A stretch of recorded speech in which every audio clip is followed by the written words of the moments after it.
캘리포니아주가 오는 6월 15일부터 모든 경제 활동을 재개할 예정입니다. 비즈니스와 학교 개방은 물론 대규모 실내 행사와 모임 등도 허용됩니다.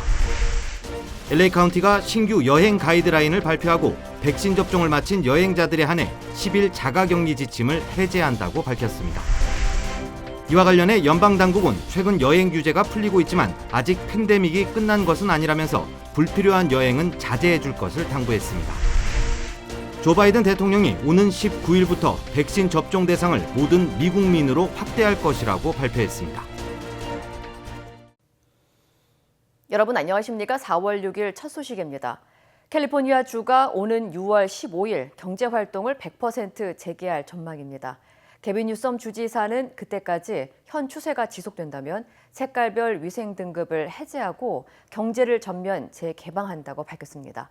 하지만 마스크 착용 등 기존 방역 수칙은 유지됩니다. 김재은 기자의 보도입니다. 캘리포니아주가 100%의 경제 개방 계획을 발표하며 포스트 코로나 시대에 한 발짝 더 다가갔습니다. 현 추세가 유지된다면 오는 6월 15일부터 모든 경제 활동 제한이 풀립니다. 주의 색깔별 4단계 경제 재개 가이드라인도 6개월여 만에 해제됩니다. We are announcing today that on June 15th, we will be moving beyond the blueprint and we'll be getting rid of the colored tiers. We'll be moving past the dimmer switch. We'll be getting rid of the blueprint as you know it today. 경제 재개방을 위해선 두 가지 요건이 반드시 충족돼야 합니다. 백신을 원하는 모든 주민이 접종받을 수 있도록 충분한 물량이 확보돼야 하며 입원율도 안정세를 유지해야 합니다. 해당 전제 조건 충족 시 모든 사업장의 정상 영업 재개와 함께 대규모 실내 행사와 모임 등도 허용될 전망입니다. 특히 뉴섬 주지사는 6월 중순쯤엔 모든 유치원과 초중고등학교 그리고 대학들이 아무런 제한 없이 등교 수업을 재개할 수 있을 것으로 내다봤습니다. 하지만 경제활동 제한이 풀린다고 해서 코로나 이전의 생활로 완전히 돌아가는 것은 아닙니다. 마스크 착용 의무화 지침은 지금처럼 유지됩니다. But guess what, folks? We're still in the pandemic, and we still need to be careful. As you can see, we are still wearing our mask, even though I don't think I know what anybody else looks like here, but we're keeping each other safe. 일부 주에선 이미 4차 대유행이 현실화되고 있는 가운데 현재 캘리포니아주의 경우 전국에서 낮은 확진율을 기록하고 있어 1년 넘게 지속된 코로나 규제에서 벗어날 수 있을지 주목됩니다. MBC 뉴스 김재은입니다. 연방질병통제예방센터 CDC가 코로나19 백신 접종을 모두 완료한 사람들은 국내외 여행을 할 수 있다는 새 지침을 발표하면서 여행객이 증가하고 있습니다. 하지만 백신 접종자들이 마치 팬데믹이 끝난 것처럼 인식될 우려가 있다는 지적이 제기되고 있습니다. 백악관 코로나19 대응팀은 백신을 맞았더라도 여전히 불필요한 여행을 삼가야 한다고 강조했습니다. 홍지은 기자의 보도입니다. We're excited to go visit our brother. It feels different. Just feels like, whoa. We miss this life. We miss normalcy. 팬데믹 이후 처음으로 떠나는 가족 여행에 들뜬 모습입니다. 지난 주말 부활절 연휴까지 맞물리면서 한국 여행객은 지난해보다 1,300% 급증했습니다.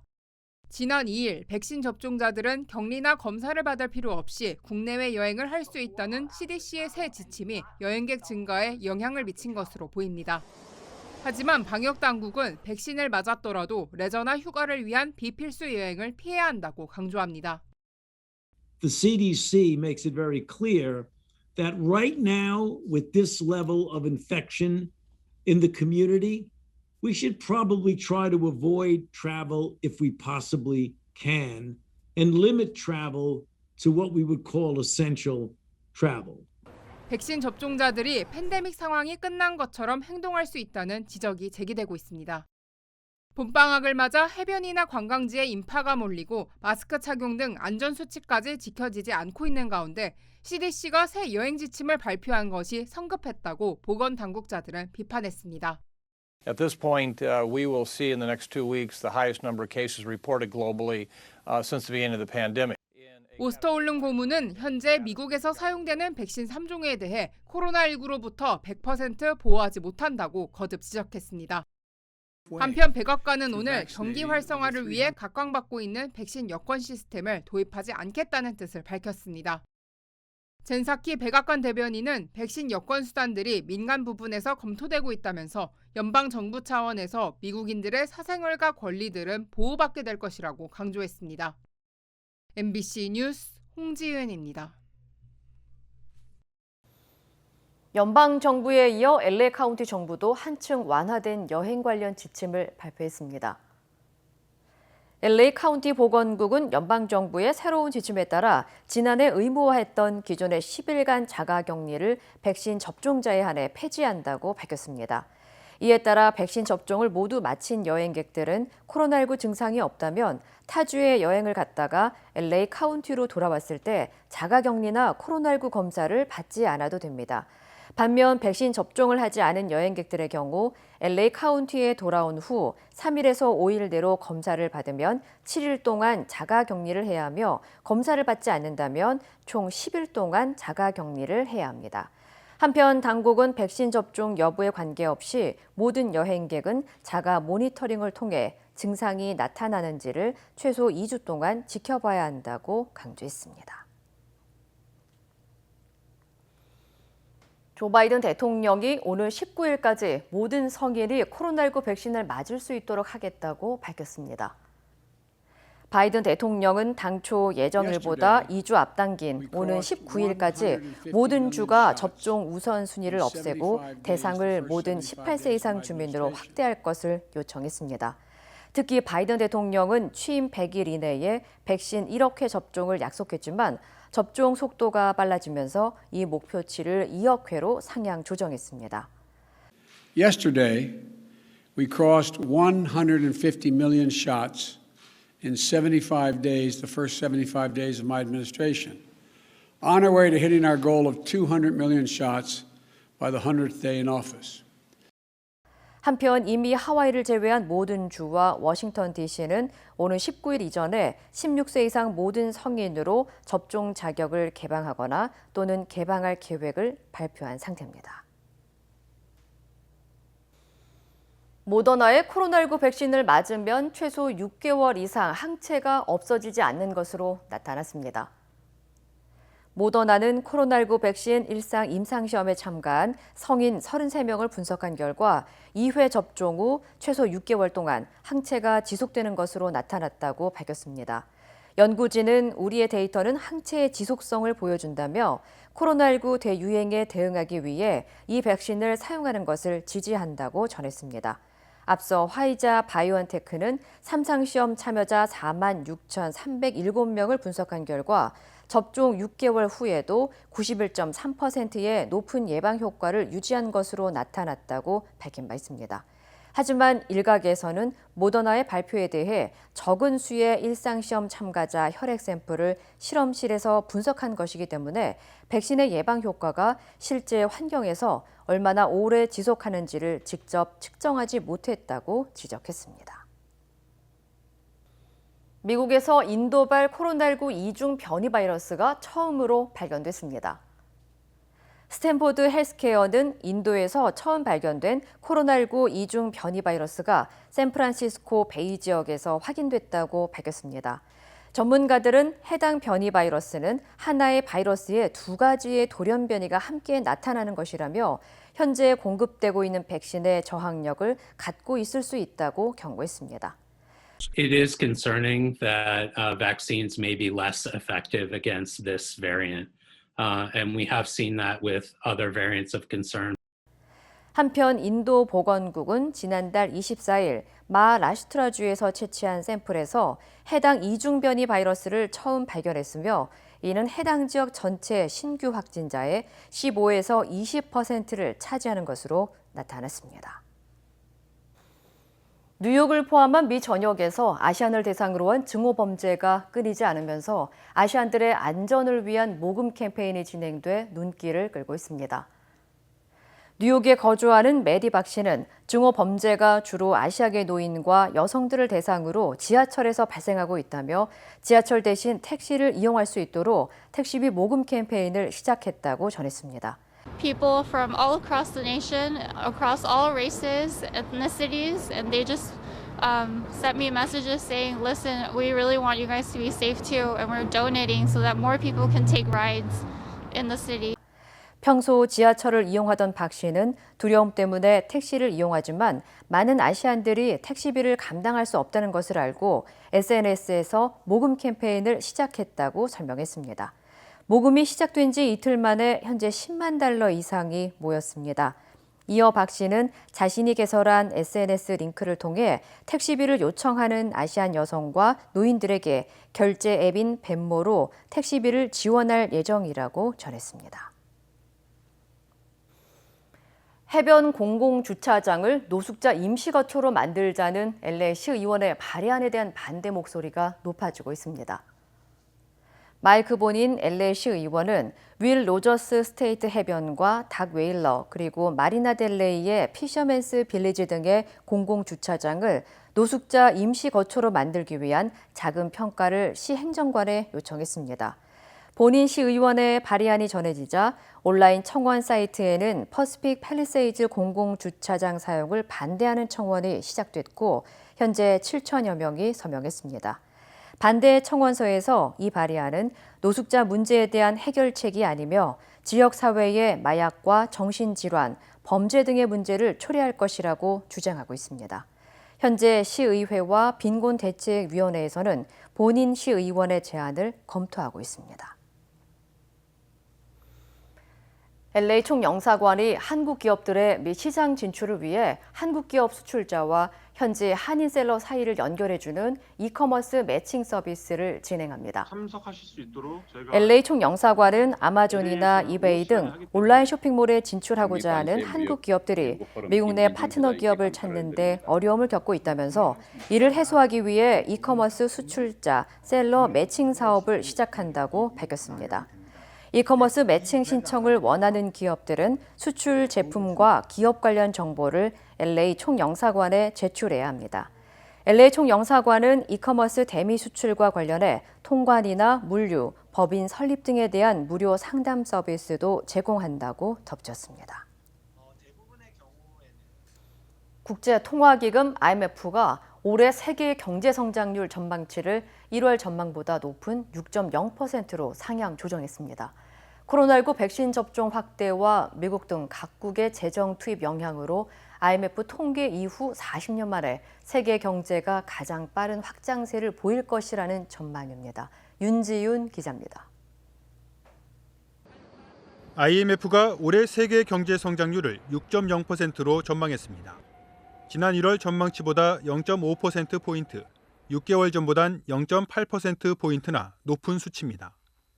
사실상 사상 최고 수준으로 IMF 통계가 잡힌 1980년 이후 가장 빠른 확장세를 보일 것으로 내다봤습니다. 내년 성장률 역시 0.2%포인트 오른 4.4%로 조정됐고 지난해 성장률도 당초 발표치보다 상승한 마이너스 3.3%로 수정됐습니다. 올해와 내년은 물론 코로나19 대유행의 직격탄을 맞은 지난해 성장률까지 모두 상향 조정된 겁니다. 이는 봉쇄 조치 완화와 새로운 업무 환경에 대한 적응 등으로 대부분 지역의 성장률이 예상보다 높았고 백신 접종과 대규모 추가 재정 지원이 강한 상승 동력으로 작용하고 있기 때문이라고 IMF는 분석했습니다. 특히 미국은 올해 6.4%, 내년은 3.5% 성장할 것으로 예측하며 코로나 대유행이 없을 경우 예상됐던 국내 총생산 수준을 넘어서는 유일한 경제 대국이 될 것으로 전망했습니다. 또 중국은 올해 8.4%, 일본은 3.3%, 우리나라는 3.6% 성장할 것으로 내다봤습니다. IMF는 각국의 전례 없는 정책 대응으로 2008년 글로벌 금융위기 때보다 충격이 덜할 가능성은 있지만 신흥국과 저소득 개발도상국의 타격은 더 커질 것으로 전망했습니다. 그러면서 향후 진로는 코로나 변이와 백신, 정책 효과 등에 달렸다고 강조했습니다. MBC 뉴스 윤지윤입니다. 한국에서는 대선 전초전이라고 불리는 서울과 부산 재보궐선거가 시작됐습니다. 서울시장 후보들은 마지막 1분 1초까지 선거운동에 쏟아부었습니다. 박영선 후보는 이제 바람의 방향이 바뀌었다. 투표로 뒤집을 수 있다고 하고 오세훈 후보 역시 젊은 층 표심을 공략하면서 정권 심판론을 강조했습니다. 김재경 기자입니다. 새벽 4시 구로의 한 정류장에서 6411번 버스에 오른 민주당 박영선 후보. 이른바 노희찬 버스에 오르며 마지막 날 선거 유세를 시작했습니다. 이어 노량진 수산시장과 광화문, 또 서대문과 은평구, 홍대 등을 돌며 강행군을 펼친 박 후보는 오세훈 후보가 시장이 되면 민주주의가 후퇴했던 과거 이명박 정부 시절로 되돌아갈 거라며 지지층의 결집을 호소했습니다. 오세훈 시장, 이명박 대통령 시절에 광화문과 시청 앞 광장 무엇이 생각납니까?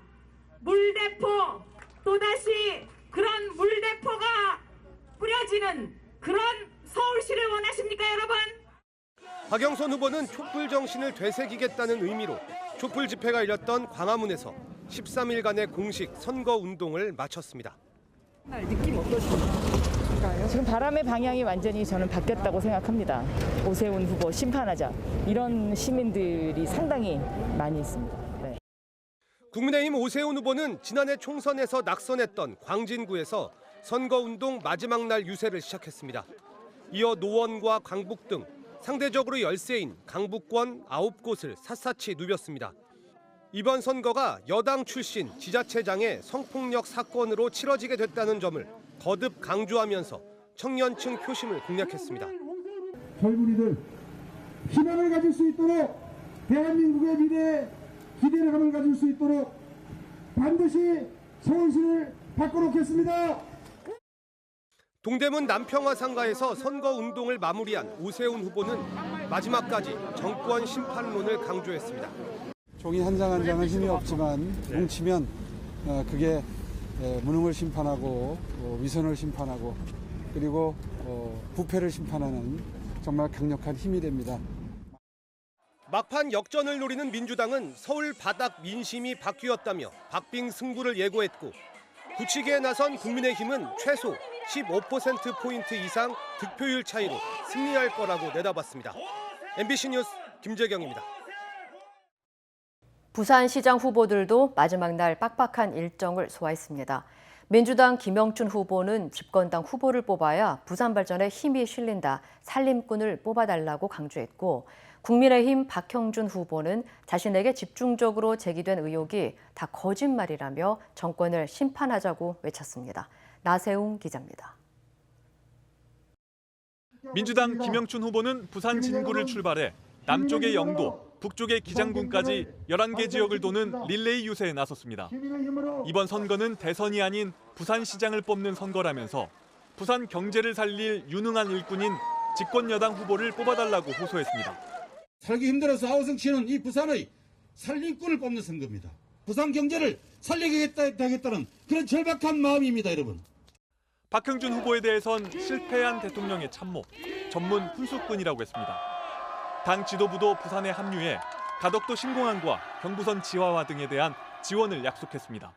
집권당인 민주당이 보증서서 김영춘 후보가 우리 시민들께 드렸던 약속 확실하게 잘 이행할 수 있도록 저희들이 함께 손잡고 해내겠습니다. 국민의힘 박형준 후보도 해운대에서 출발해 유세차로 부산을 한 바퀴 도는 강행군을 펼쳤습니다. 중간엔 가덕도 신공항 예정 부지에 들러 조기 추진을 약속하며 여권발 개발 공약 바람을 차단하기도 했습니다. 여 따지고 야 따질 여유도 없고 또 그렇게 한다 그러면 부산 시민들로부터 버림을 받을 것이다라고 생각을 합니다. 시장이 되면 이 가덕도 공항 문제를 최우선 과제로 삼아서 성추문 폭로 사주, LCT 매입 등 각종 의혹들은 싹 다 거짓말이라면서 민주당에 투표하면 실정과 무능, 위선에 투표하는 것이라고 심판론으로 맞섰습니다. 정책 선거를 하자고 그랬는데 계속 근거 없는 흑색 선전만 일삼다가 이렇게 왔습니다. 이러다간요 민주당 부산에서 사라집니다. 각각 일꾼론과 심판론을 내세우며 격돌했던 두 후보는 모두 늦은 밤 부산의 번화가인 서면에서 거리 유세를 끝으로 13일간의 공식 선거운동을 마쳤습니다. MBC 뉴스 나세웅입니다. 한국의 스타벅스에서 샐러드를 샀는데 살아있는 진해가 나왔습니다. 고객이 항의를 했는데 스타벅스 본사의 대답이 논란을 낳고 있습니다. 매장에서 먹은 게 아닌 만큼 책임이 없다는 겁니다. 고재민 기자입니다. 학원 강사 A씨는 아침 일찍 스타벅스에 들러 커피와 샐러드를 샀습니다. 점심시간, 냉장고에 넣어둔 샐러드를 꺼내 반쯤 먹었을 때 뭔가 꿈틀거리는 게 보였습니다. 검은 몸체에 노란색 다리가 수십 개 달린 진해였습니다.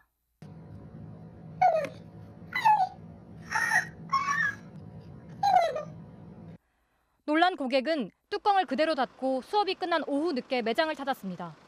매장 직원은 죄송하다며 샐러드를 환불해줬고 벌레가 든 샐러드를 먹었으니 병원에 가보라는 얘기도 했습니다.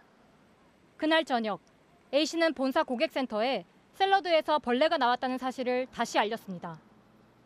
일주일 뒤 본사로부터 연락이 왔습니다. 그런데 답변이 황당했습니다. 샐러드를 만드는 협력사를 조사한 결과 진해가 들어갈 가능성이 없었고 매장 밖에서 먹은 거라 회사 책임이 없다고 했다는 겁니다. 제조사와 이제 매장을 조사해봤는데 이거는 스타벅스의 책임이 아니라고, 테이크아웃이라서 이제 매장에 드신 게 아니라서 저희의 책임이라고 볼 수 없다고. 그러면서 음료 쿠폰은 받았냐고 거듭 묻기도 했는데 마치 보상을 바라며 진해를 일부러 넣었다는 의심을 하는 걸로 들렸다고 합니다. 테이크아웃을 했으니까 이건 돌려말하면 제 책임이라고 하는 거잖아요. 제가 넣었다는 얘기고, 그래서 이게 너무 기분이 나빠요. 하지만 A씨는 매장과 학원까지 1분 거리인데다 포장도 뜯지 않고 바로 냉장고에 넣었다고 말합니다. 취재진이 스타벅스 본사에 제보 내용에 대한 입장을 물었습니다. 스타벅스 본사 측은 선례가 없는 상황이다 보니 설명 중에 오해가 생겨 송구스럽게 생각하고 협력사 공정 등의 조사를 거쳐 재발 방지를 위해 노력하겠다고 밝혔습니다. MBC 뉴스 고재민입니다. 군사력과 돈을 모두 틀어진 미얀마 군부가 시민들을 학살하고 있는데 한국 기업 포스코가 미얀마 군부의 돈줄이라는 의심을 받고 있습니다. 포스코는 군부와는 상관없다고 해명했습니다. 하지만 한국이 미얀마 군부의 군함을 팔았는데 그 중간에서 다리를 놔준 게 포스코였습니다. 이유경 기자입니다. 2019년 12월 24일 미얀마 해군 창설 72주년 기념행사입니다. 이번에 군부 쿠데타를 주도한 민 아웅 훌라잉 장군과 군 수뇌부가 대거 참석했습니다. 이 행사에서 미얀마 군부가 새로 구입한 군함이 취역했습니다.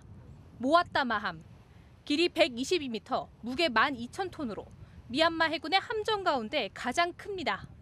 헬기 2대, 장갑차 15대, 무장병력 250명을 실을 수 있는 상륙 수송함입니다. 이 군함은 한국이 만들어 수출했습니다. 부산에 있는 한국 기업 대선조선입니다. 군함을 수출할 당시 이미 미얀마 군부는 국제사회의 지탄을 받고 있었습니다. 소수민족인 로힝야족을 대량 학살한 사건 때문입니다. 대선조선의 최대 주주는 수출입은행, 즉 한국 정부입니다. 대선조선은 자기들은 국내 기업의 주문을 받았을 뿐 미얀마 군부와 거래하지 않았다고 해명했습니다. 대선조선이 말한 국내 기업은 누굴까? 취재 결과 포스코 인터내셔널이었습니다. 포스코 인터내셔널이 미얀마 군부의 요청에 따라 주문을 넣었고 배를 받아서 미얀마 군부에게 넘겨준 것도 포스코 인터내셔널이었습니다. 무기를 구매 대행해준 겁니다. 2019년 6월 부산에서 열린 상륙 수송함의 진수식. 미얀마 해군 2인자를 비롯한 군 수뇌부들이 직접 한국을 방문했습니다. 당시 군 수뇌부를 초청한 기업 역시 포스코 인터내셔널이었습니다. 포스코는 가스전 사업에 대해 미얀마 군부와 관계가 없다. 국영 석유 기업과 합작했을 뿐이라며 군부와의 관계를 부인했습니다.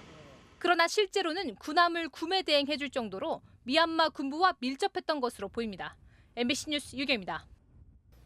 미얀마 군부가 쿠데타를 규탄해온 유명 인사 신상이 담긴 수배 명단을 배포하는 등 비판 세력에 대한 압박을 지속하고 있습니다. 관련 소식 전해드립니다. 미얀마 군부는 현지 언론에 국가 안정성에 영향을 주는 뉴스를 유포해 형법 505조 A항에 따라 기소된 사람이란 제목과 함께 명단을 실었는데요. 4일부터 6일까지 사흘간 명단에 실린 이는 총 60명으로 수배 명단에는 이들의 얼굴이 드러난 사진과 주소는 물론 SNS 계정까지 담겼습니다. 미얀마에서는 군부가 쿠데타를 일으킨 이후 현재까지 최소 570명이 군경의 총격 등으로 숨지고 2,700여 명이 구금된 것으로 알려졌는데요. 최근 시위대도 군경의 유혈 진압에 맞서 수류탄을 던지는 등 양측의 충돌이 거세지고 있습니다. 이탈리아에서 코로나19 사태 1년간 100만 명에 가까운 인구가 실직한 것으로 나타났습니다. 이탈리아 통계청에 따르면 지난 2월 기준 고용 인원은 총 2,200만여 명으로 작년 같은 달과 비교해 94만 5천여 명 줄었는데요. 임금 근로자가 59만 명, 자영업자가 35만 5천 명 줄어든 것으로 집계됐습니다. 이런 가운데 현지 시각 6일 수백 명의 자영업자가 이탈리아 의회 앞에 모였는데요. 이들은 정부의 방역 조치로 인해 생계를 유지하기 어려워졌다며 제한 조치를 해제하고 다시 사업장의 문을 열 수 있도록 해달라고 요구했습니다. 800년 만에 폭발했던 아이슬란드 남서부 레이캬네스 반도의 화산이 다시 용암을 뿜어냈습니다. 화산 표면에 새로운 틈새가 생기면서 용암이 분출된 건데요. 지난달 폭발 이후 수주째 관광객이 몰리던 상황이라 당국은 비상에 걸렸습니다. 당국은 즉시 관광객 수백 명을 대피시켰는데요. 새로 분출을 시작한 분화구는 약 500m 길이로 지난달 폭발한 분화구에서 약 1km 떨어져 있습니다. 하버드대 등 미국의 주요 15개 로스쿨에 재학 중인 아시아계 학생들이 스가 일본 총리의 미국 방문에 앞서 조 바이든 미 행정부가 위안부 문제에 관여해야 한다고 촉구했습니다. 하버드대 아시아 태평양법대 학생회는 현지 시각 6일 미일 정상회담에서 위안부 문제를 제기해달라는 요청이 담긴 서한을 백악관에 발송했는데요. 이 서한에서 학생들은 바이든 대통령에게 스가 총리에게 위안부 피해자들을 향해 완전하고 분명하게 사과하도록 권유해달라고 요청했습니다. 한국계뿐 아니라 아시아계 미국인 학생들이 반인권, 여성 범죄인 위안부 문제 해결을 백악관에 공개 요구함에 따라 인권을 우선 가치로 두는 조 바이든 행정부의 대응이 주목되고 있습니다. 이 시각 세계였습니다.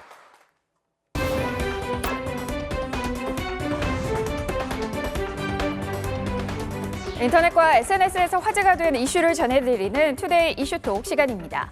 힘없는 노부부를 상대로 금품을 뺐던 강도들이 집안에서 뛰쳐나온 아들의 반격에 36개 주랭랑 치는 장면이 공개됐는데요. 이슈톡 첫 번째 키워드는 감히 우리 부모님을 강도 혼쭐 낸 아들입니다. 미국 캘리포니아주 오클랜드의 한 주택가. 노부부가 현관 계단 입구에서 4인조 강도에게 둘러싸여 있습니다. 속수무책 강도들에게 물건을 뺏기는데요. 이때 집안에서 건장한 체구의 남성이 흉기를 들고 맨발로 튀어나옵니다. 바로 부모님의 비명을 듣고 나온 아들이었는데요. 깜짝 반격에 놀란 강도들, 근처에 세워둔 차를 향해 뒤도 안 돌아보고 도망갑니다. 노부부는 다친 곳은 없지만 금목걸이와 휴대전화 등을 뺏겼다고 하는데요. 현지 경찰은 이번 사건이 최근 미국에서 번지고 있는 아시아계 혐오 범죄와 관련이 있는지 조사 중이라고 밝혔습니다. 미국 프로농구 스타가 애틀란타 총격 사건의 피해자를 돕기 위해서 특별한 농구화를 착용했다고 합니다. 두 번째 키워드입니다. 아시아 혐오 그만. 이소룡 농구화 신은 스타입니다. 종횡무진 코트를 누비는 미국 프로농구 골든 스테이트 워리어스의 간판 스타 스테판 커리. 그가 신은 노란색 농구화가 특별하다는데요. 자세히 보니 한쪽에 전설적인 액션 배우 이소룡이, 다른 쪽에는 이소룡의 가족까지 그려져 있습니다. 농구화 중간에 하늘 아래 우리는 모두 한 가족이라는 이소룡의 명언도 적혔는데요. 애틀란타 총격 사건의 희생자를 돕기 위해 만든 농구화입니다. 커리는 아시아계를 향한 지지와 연대의 의미를 담아 이소룡 농구화를 신고 애틀란타 원정 경기에 나섰다는데요. 농구화는 경기 후 경매에 붙여지는데 수익금은 총격 희생자 가족에게 쓸 예정입니다. 필리핀의 한 남성이 코로나19 방역 수칙을 위반했다는 이유로 경찰의 처벌을 받은 이후에 사망에 논란이 되고 있습니다. 세 번째 키워드입니다. 스쿼트 처벌받고 사망. 코로나19 방역으로 야간 통행 금지령이 내려진 필리핀의 모습인데요. 지난 1일 물을 사려고 통금 시간에 외출한 20대 남성이 경찰의 스쿼트 체벌을 받은 후 사망하는 일이 벌어졌습니다. 이 남성은 경찰의 명령에 따라 제대로 하지 않으면 동작을 반복해야 했는데요. 결국 스쿼트를 300번이나 실시한 후 녹초가 된 채 다음 날 집에 왔다고 합니다. 유족들은 당시 그가 온종일 걷지도 못하고 몸살이라고 말해 대수롭지 않게 여겼는데요. 하지만 남성은 갑자기 쓰러진 뒤 심정지를 일으켜 깨어나지 못했습니다. 현지에서는 300차례의 스쿼트는 고문과도 같다며 비난의 여론이 높아지고 있는데요. 국제인권단체도 필리핀이 코로나19 규제를 위반한 사람들을 학대하고 있다고 경고했습니다. 코로나19 봉쇄령이 풀리고 있는 미국에서는 케첩이 모자라서 식당마다 비상이 걸렸다고 합니다. 네 번째 키워드입니다. 봉쇄 풀린 미국 식당, 케첩이 없어요. 감자튀김에 뿌려 먹고 핫도그를 먹을 때도 빠질 수 없는 이 케첩. 우리나라의 고추장에 해당할 정도로 미국 식단에서 광범위하게 쓰이는 소스인데요. 그런데 요즘 미국 식당가가 이 케첩을 구하지 못해서 애를 먹고 있다고 합니다. 미 경제 매체 월스트리트에 따르면 코로나19로 사실상 문을 닫았던 식당들이 본격적인 영업을 재개했기 때문이라고 보도했는데요. 케첩 제조사도 발등에 불이 떨어졌다고 합니다. 미국 케첩 시장의 70%를 차지하는 최대 케첩 제조사인 하인즈도 부랴부랴 생산 라인을 확충하겠다고 발표했는데요. 하지만 뒤늦은 조치로 미국의 식당들은 당분간 케첩 부족에 시달릴 거라고 신문은 전망했습니다.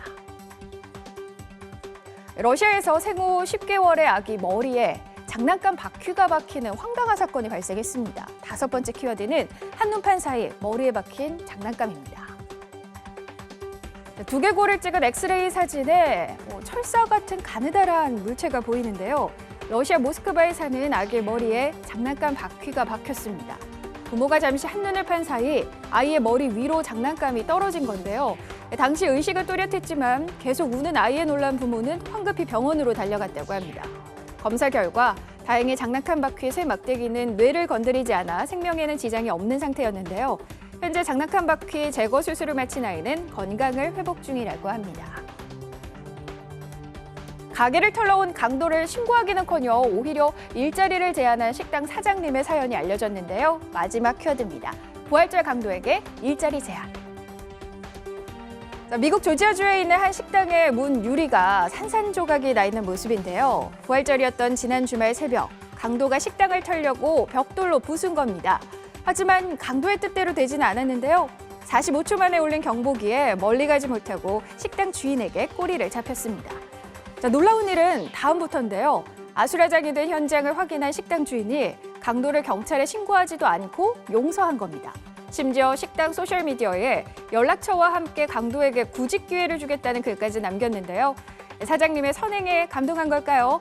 이 글은 SNS에 순식간에 퍼져서 이 강도를 돕겠다는 사람들까지 등장했다고 합니다. 투데이 이슈 톡이었습니다.